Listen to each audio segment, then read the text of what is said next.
Good morning, students. As I said to you in the last class that I'm going to discuss about the topic interlinking production across countries. So here it goes. So in the last class we discussed about the foreign investment and investment. These two words we discussed. So again you check your book, there it is given. The money that is spent to buy assets such as land, building, machines and other equipment is called investment. So for starting up a company or a factory, whenever we are spending money to buy buildings, machines, land, etc., we are spending money. This is called investment. Investment made by MNCs is called foreign investment.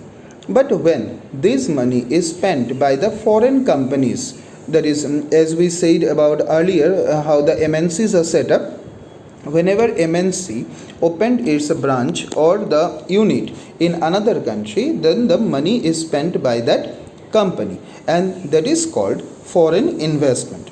Any investment is made with the hope of these assets will earn profit. So whenever we are investing any kind of amount, for what we are investing it? To earn profit or benefit from it. At times, MNCs set up production jointly with some of the local companies of these countries. The benefit of the local company of such joint production is twofold. So whenever, sometimes it happens that these MNCs are not newly setting up the factories or the buildings here in another country, they are tying up with the local companies. Now in this case, the local company are getting benefited with two different way. The first one, MNC can provide money for additional investment like buying new machines for faster production. So the first benefit the local companies are getting, that is whatever they had already, that is there only present, but for further production or to increase the production, they are getting money to buy the new machines, new technology from the MNC companies. Secondly, MNCs might bring with them the latest technology for production. The local companies were continuing their production procedure with their own way as they used to do earlier days. But whenever MNCs tie up with the local company, then this local company also can learn the new technology for this production. Example given here, Cargill Foods, a very large American MNC, has bought over smaller Indian companies such as Parak Food. That is Cargill Food, that is a company's name from America. They tie up with Indian company Parak Food. Parak Foods had built a large marketing network in various parts of India where its brand was well reputed. In India, Parak Food already created their market and they became a successful company. Also, Parak Food had 4 oil refineries whose control has now shifted to Cargill. Cargill is now the largest producer of edible oil in India with a capacity to make 5 million pouches daily.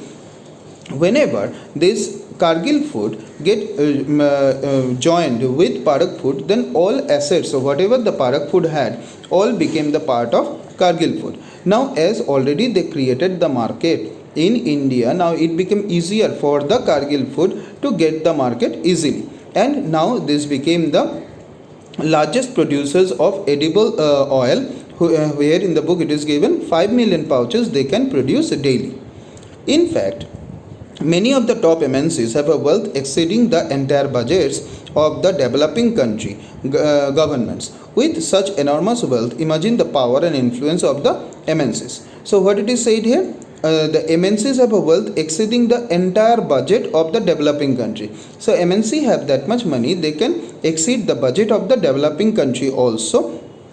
That means how much money these MNC have, you can imagine.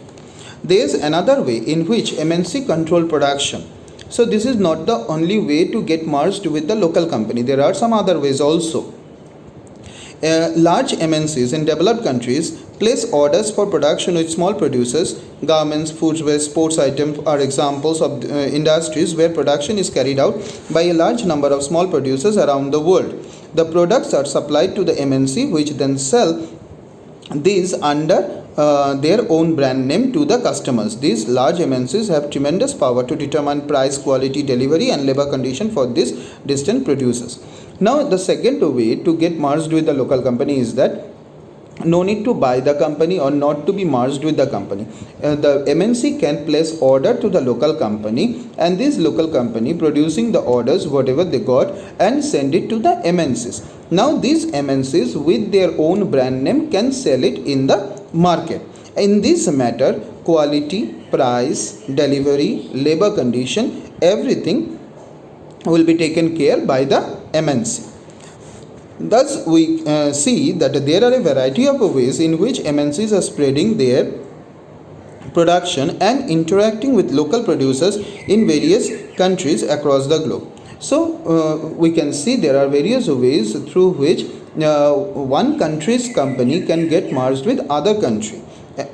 By setting up partnership with local companies, by using the local companies for supplies, by closely competing with the local companies, or by buying them up, MNCs are exerting a strong influence on production of these distant locations. So what are the ways here mentioned? By setting up partnership with the local companies. So a local company and the MNC company can be the partner. By using the local company for supply, that is by giving order to the local companies. By closely competing with the local companies or buying them up as local company if bought by the MNC. These are the ways they can influence the production from the distant part. As a result, production in this widely dispersed location is getting interlinked, and this way the countries are coming closer, that is they become interlinked with one another, and that is the concept of MNC and globalization. I think you understood this much. Next class we will discuss about foreign trade and integration of market. Thank you.